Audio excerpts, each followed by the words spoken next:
হে guys, good evening guys. তো অনেকদিন বাদে ব্লগ নিয়ে চলে এলাম। তো আমি এখন কিছুদিন বাড়ির কাজের জন্য একটু ব্যস্ত ছিলাম। তো আজকে তমজিৎ এসছে, তো তমদুন বাইক নিয়েছে, তো তমজিতের সাথে একটু মজা করা যায়। তো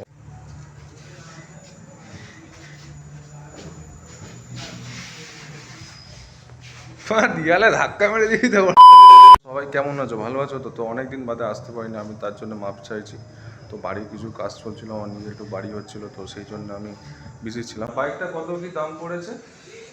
বাইকটার দাম তো যা পড়লো তোর 95,000 রান ভালো। হচ্ছে।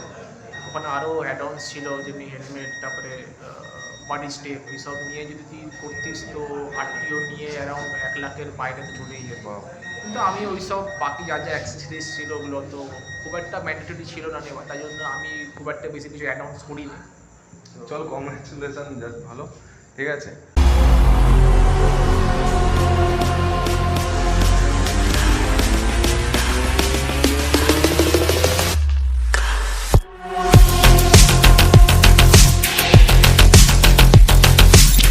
ভাই এখন বাইকটা ঘোরাচ্ছে, তো এখন আসছে ভাই। ভাই খুব খুশি বাইক কিনে। আরে তমজিৎ ভাই, মন খুশি হয়ে গেছে। তো ব্লগ ওই জন্যই ভাইয়ের জন্য এসছে, তো ব্লগটা লাইক ফাইক করে দিতে বলে একটু। প্লিজ আপনারা সাবস্ক্রাইব করুন, লাইক করুন, আমাদের সাপোর্ট করুন। ওকে গাইস, টাটা বাই, দেখা হচ্ছে নেক্সট ভিডিও।